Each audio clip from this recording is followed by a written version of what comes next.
Assalamualaikum warahmatullahi wabarakatuh. Saya, Salam. saya akan membacakan Quran Surah Al-Baqarah ayat ke-8 dan seterusnya. Insyaallah.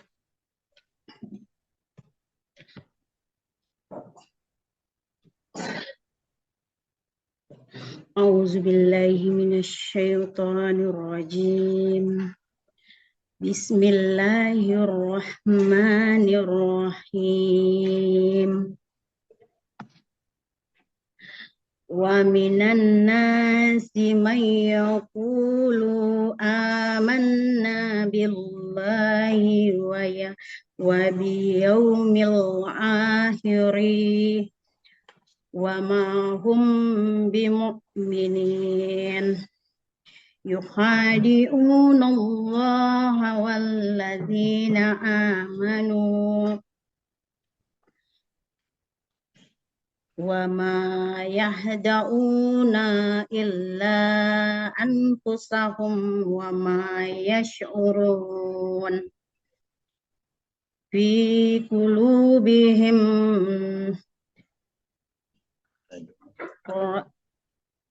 qulubihim maradun fazadahumullahu marada walahum azabun alim bima kanu yaksibun wa idza qila lahum la yufsidu fil ardi qalu innama nahnu muslihun ala innahumul mufsiduna walakin la yash'urun wa idza qila lahum aminu kama amanan nasu qalu anu'minu kama amanas sufaha'u ala innahumul sufaha'u walakin la ya'lamun wa idza laqul ladzina amanu qalu amanna wa idza halau ila syayatinihim qalu innama nahnu mustahzi'un Allahu yastahzi'u bihim wa ya'duhum wa yamudduhum fi tughyanihim ya'mahun ulaikal ladzina istara'u dalalatan bil huda fama razihat tajihratuhum wa ma kanu muhtadin. Oke, silakan ditulis.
Salam.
Sudah, Pak.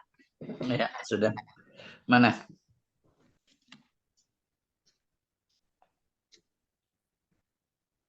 Tidak, tidak terlalu kelihatan. Ya, oke. Mundur sedikit.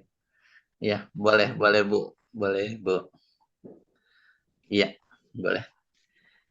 Baik, itu tadi. Silakan. Kita masuk di pendidikan. Jadi dasar pendidikan itu yang selalu dipergunakan di dalam ini selalu patokannya itu di surah Al-Alaq itu Bu, ayatnya ayat Iqra bismi rabbikal ladzi khalaq ya. Ayat 1 sampai 5 itu jadi pengacuan. Bisa apa kira-kira bisa Ibu uraikan itu kenapa ayat itu yang dijadikan acuan dalam pendidikan dan kenapa ayat itu diturunkan pertama di dalam Al-Qur'an. Silakan. Iya, Pak. Yang pertama, bacaan dengan menyebut nama Tuhanmu.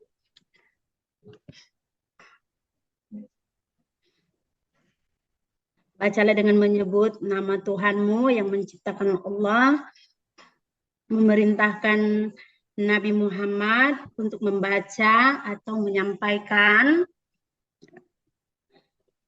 wahyu dengan menyebut namanya, menekankan pentingnya ilmu dan keberuntungan manusia kepada Allah sebagai Sang Pencipta. Kemudian yang menciptakan manusia dari segumpal darah, Allah menjelaskan asal-usul manusia sebagai makhluk yang diciptakan dari sesuatu yang sederhana, menunjukkan kekuasaannya yang agung. Kemudian bacalah dan Tuhanmu lah yang maha pemurah. Ayat ini mengingatkan bahwa Allah adalah maha pemurah, memberikan nikmat seperti ilmu dan wahyu kepada hambanya. Yang mengajar manusia dengan pena, Allah mengajarkan manusia sebagai pengetahuan melalui lisan dan alat-alat belajar lainnya. Ini menunjukkan pentingnya literasi dan ilmu dalam Islam. Kemudian yang mengajarkan manusia apa yang tidak diketahui, Allah adalah sumber segala ilmu dan memberikan kemampuan kepada manusia untuk belajar dan berkembang. Makna dari wahyu pertama ini adalah dorongan untuk mencari ilmu, memahami kebesaran Allah, serta menyadari hubungan manusia dengan Sang Pencipta. Ini menjadi pondasi ajaran Islam yang mengutamakan ilmu pengetahuan, tauhid, dan tanggung jawab moral. Itu, Pak. Nah, itu baik Bu. Oke, langsung saja masuk di ini. Bagaimana implementasinya PJBL? Silakan.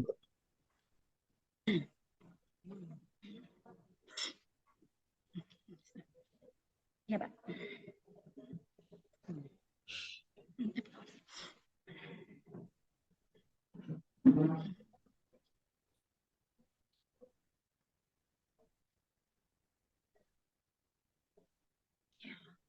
Mana sudah ini dong.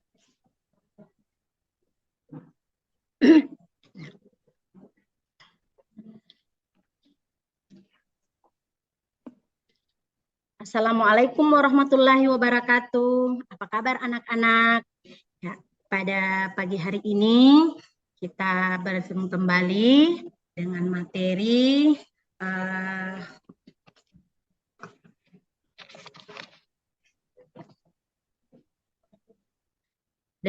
dakwah. Tapi sebelum itu Ibu mau periksa dulu kebersihan, kesiapannya dalam menerima materi tersebut. Baiklah anak-anak, bagaimana? Apakah di dalam kelas ini sudah bersih? Iya Ibu, sudah. Alhamdulillah. Ya, jadi kebersihan itu juga merupakan sebagian daripada iman. Jadi maka dari itu harus bersih ruangan kita agar kita stabil dan enak kita mau belajar. Jadi sebelumnya Ibu mau periksa kerapiannya dengan bajunya yang seragam. Iya, alhamdulillah semua seragam. Iya, Bu. Ya, terima kasih. Ya, jadi ada yang bisa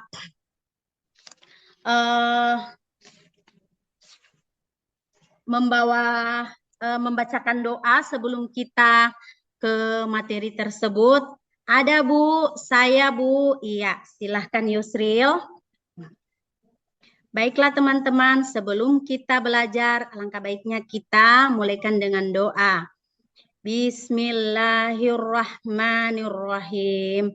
Raditu billahi rabba wa bil islami dina wa bi Muhammadin nabiyya wa rasula. Rabbi zidni ilman warzuqni fahman waj'alni min ibadikas shalihin. Ibu sudah. Ya, terima kasih Yusril. Alhamdulillah pada hari ini kita membahas materi kita tentang menebarkan Islam dengan santun dan damai melalui dakwah. Ya, tapi sebelumnya Ibu mau kasih ingat dulu materi kita yang kemarin apa ya anak-anak? Ya, jadi materi kita Bu kemarin itu dia tentang ini Bu, perkelahian antar pelajar, minuman keras dan narkoba. Alhamdulillah masih ingat ya anak-anak. Ya, jadi kita lanjut di materi kita hari ini yaitu tentang menebarkan Islam dengan santun dan damai. Ya.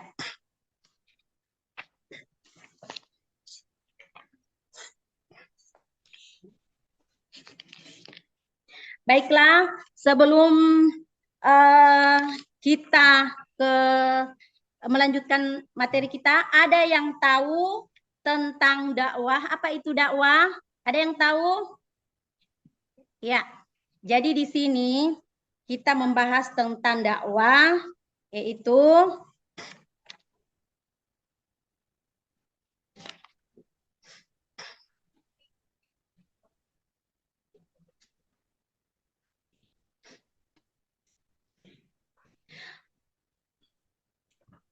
ya, itu Bu, dakwah yaitu merupakan kewajiban agama bagi para pemeluknya. Itu menurut saya sih Bu.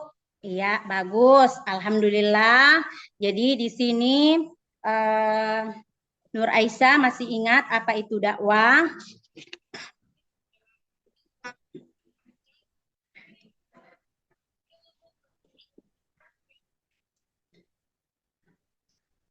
Ya, yang lebih tepatnya lagi dakwah Siapa yang tahu? Ya. Kita, Bu. Iya, silakan Yusril. Barangkali mengetahui yang lebih dalam lagi. Itu dakwah adalah mengajak orang lain untuk meyakini kebenaran ajaran Islam dan mengamalkan syariat Islam agar tercapai pola hidupnya lebih baik sehingga tercapai kebahagiaan dunia dan akhirat. Itu, Bu. Iya, terima kasih Yusril. Alhamdulillah anak-anakku masih mengingat semua. Itu dia tentang dakwah. Ya. Jadi di sini adapun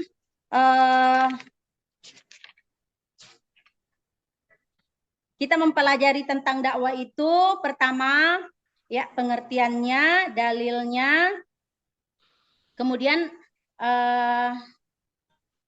sarana, sasaran, tujuan, syarat, metode, dan media manajemen dakwah ya anak-anak ya.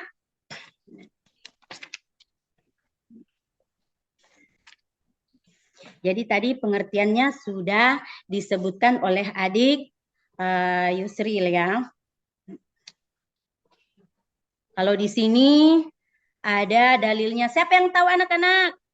Kita, Bu. Ya, silahkan Veronica. Dalilnya dibacakan. Iya, Bu. A'udzubillahi minasyaitonirrajim. Bismillahirrahmanirrahim. Wal takum minkum ummatun yad'una ilahal khairi wa ya'miruna bal ma'rufi wa yanhauna 'anil munkar wa ulaika humul muflihun. Iya, bagus. Beri aplaus dulu untuk teman kita Veronica. Iya, terima kasih sudah membacakan. Siapa yang tahu artinya? Kita, Bu. Iya, Nur Aisyah silahkan.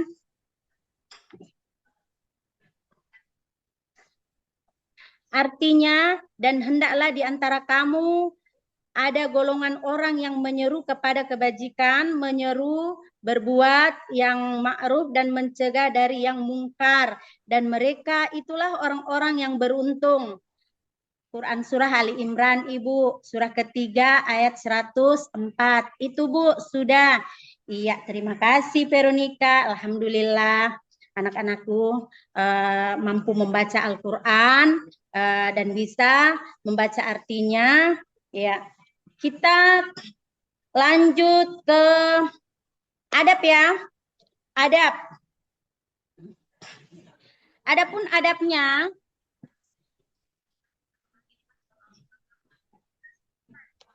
siapa yang tahu? Siapa yang bisa membacakan adabnya? Atau ada yang tahu?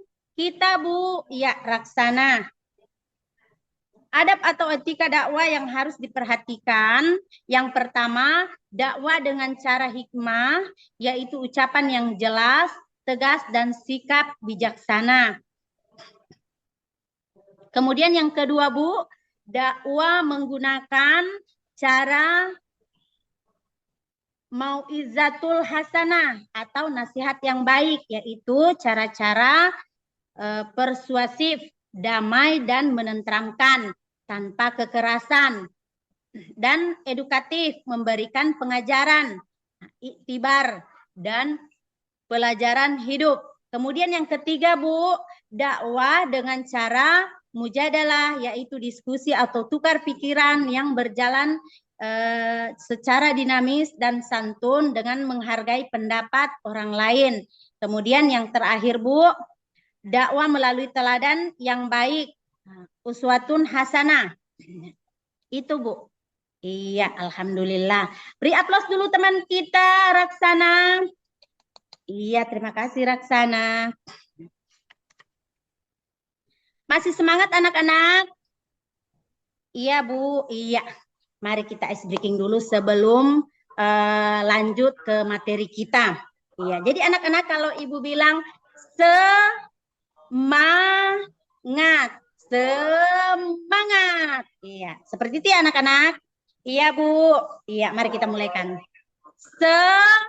Semangat, semangat. Iya, alhamdulillah anak-anakku masih semangat semua. Ya, kita lanjut ke tujuan. Ke tujuan dan sasaran dakwah. Ada yang bisa menyebutkan tujuannya? Siapa? Ya, saya Bu. Ya, silahkan. Ya. Tendri Naila silahkan. Adapun tujuannya Bu, yaitu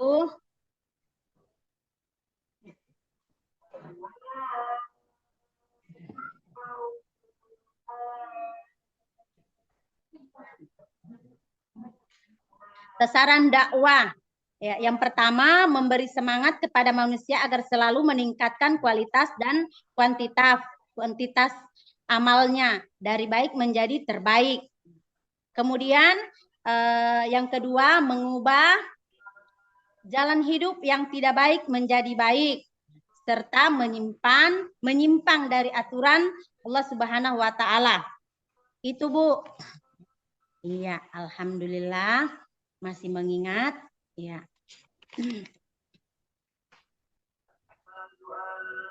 Ya. Kemudian tujuan dakwah tadi sudah dijelaskan ya, sudah disebutkan ya. Bagaimana dengan syarat dan metode dakwah? Ada yang mengetahui? Kita Bu. Iya, silakan Yusril lagi. Iya, berarti ini Yusrilnya aktif ya. Silakan Yusril. Iya. Adapun syarat dan metode dakwah, yaitu pertama, satunya kata dengan perbuatan, sikap, perilaku, dan tingkah lakunya benar-benar menjadi teladan. Kemudian yang kedua, memahami objek dakwahnya. Kemudian memiliki keberanian dan ketegasan. Kemudian memiliki ketabahan dan kesabaran yang tinggi dalam menghadapi segala tantangan dan rintangan akibat dakwah yang dilakukan. Yang berikutnya, menyadari dengan sepenuh hati bahwa tugasnya hanyalah menyampaikan, mengajak, menyeru. Tentang hasilnya diserahkan sepenuhnya kepada Allah Subhanahu wa taala. Yang terakhir Ibu, selalu berdoa kepada Allah Subhanahu wa taala. Iya, terima kasih anak-anak ya. Dari sini ada yang ditanyakan? Terima kasih Yusril sudah menjawab tadi. Ada yang ditanyakan anak-anak? Sudah paham yang dijelaskan tadi? Iya Bu. Ya, kalau begitu kita lanjut. Metode Al-Quran dalam menyajikan materi dakwah. Ada yang bisa menjelaskan atau menyebutkan? Kita Bu. Nur Aisyah. Iya, silakan Nur Aisyah.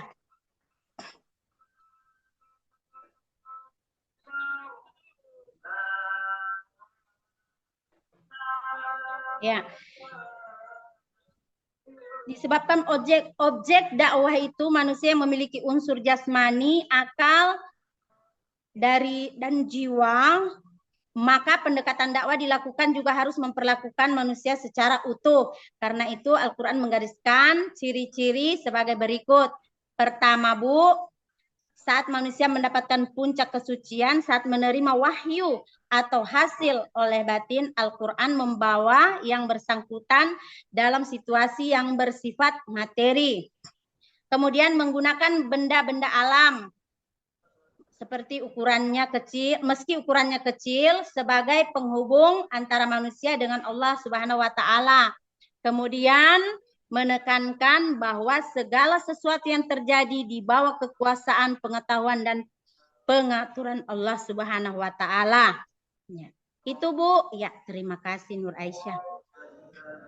Beri aplaus dulu kepada teman kita Nur Aisyah. Iya. Jadi anak-anak dari sini Ibu masih lanjut, ada media dakwah, manajemen dakwah, kemudian strategi dakwah. Ya. Jadi itu yang metode tadi yang kita pakai. Pertama media dakwah, manajemen dakwah, kemudian strategi dakwah. Ya, dari sini Ibu mau bagi kelompok dulu anak-anak. Kelompok pertama yaitu pertama membacakan dalil tentang dakwah dan artinya. Kemudian kelompok 2 menyebutkan tujuan dakwanya. Kelompok 3 menyebutkan adab atau etika dakwah. Ya, dari sini kelompok pertama yaitu Nur Aisyah Patingki, silakan dikoordinir teman-temannya. Kemudian kelompok 2 Yusril, silakan. Kemudian Veronica kelompok 3. Ya. Jadi silakan berdiskusi bersama teman-temannya. Ibu kasih waktu 10 menit dari sekarang.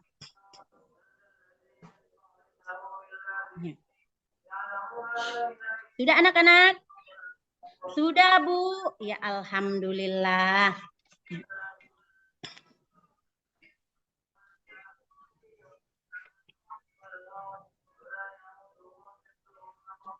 Silakan yang kelompok apa pertama? Kelompok 2, Bu, yang sudah siap. Iya, itu tentang apa? Tujuan dakwah, Bu. Iya, tujuannya silakan dibacakan. Pertama, Bu, beriman hanya kepada Allah Subhanahu wa taala dan tidak ada melakukan kemusyrikan. Kemudian yang kedua, menjadikan seluruh aktivitasnya hanya beribadah kepada Allah Subhanahu wa taala. Kemudian yang ketiga, Bu, mengerjakan amal soleh dalam arti yang seluas-luasnya. Kemudian yang terakhir, Bu, berakhlak mulia yang tolak ukurnya adalah akhlak Rasulullah Subhanahu wa taala sallallahu alaihi wasallam. Itu, Bu. Iya. Itu dari kelompok Yusril. Ya, jadi itulah tadi diskusi kita yang mana nantinya Ibu akan periksa ya DP diskusi semua. Ya, baiklah anak-anak, hari ini pembelajaran kita sudah selesai.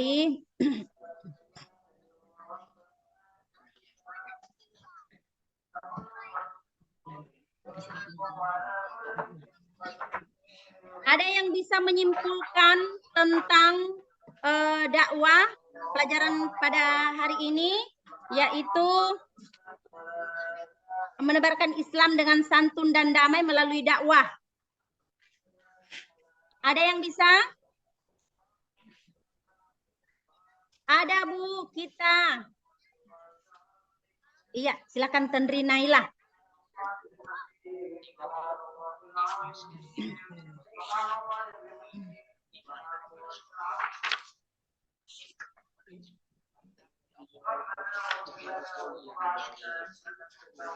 Ya, adapun kesimpulan pada hari ini yaitu dakwah adalah aktivitas mengajak orang lain untuk memahami, mengamalkan, dan menyebarkan ajaran Islam sesuai dengan Al-Quran dan Sunnah.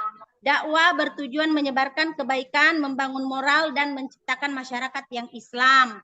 Kemudian tujuannya membimbing manusia menuju kebenaran dan jalan Allah Subhanahu wa taala, meningkatkan pemahaman dan pengamalan ajaran Islam, membangun akhlak mulia di tengah masyarakat, kemudian mengajak kepada kebaikan dan mencegah kemungkaran. Ya, itu, Bu, kesimpulannya. Terima kasih Tendri Naila. Ya, baiklah anak-anak, kita akan menutup pertemuan kita pada hari ini dengan doa. Silakan siapa yang mau berdoa? Kita, Bu Az-Zahra. Ya, silakan Az-Zahra. Tutup dengan doa ya. Baiklah teman-teman, sebelum kita menutup pertemuan kita pada hari ini, pembelajaran kita, mari kita tutup dengan doa. A'udzu billahi minasyaitonir rajim. Bismillahirrahmanirrahim. Wal asri innal insana lafi khusri illal ladzina amanu wa amilus solihati wa tawasau bil haqqi wa tawasau bis sabri. Rabbana atina fid dunya hasanah wa fil akhirati hasanah wa qina azabannar. Iya, terima kasih Az-Zahra. Baiklah, hari ini kita akan menutup dengan melafazkan hamdalah. Alhamdulillahirabbil Alhamdulillahirabbil alamin. alamin. Assalamualaikum warahmatullahi wabarakatuh. Waalaikumsalam warahmatullahi wabarakatuh.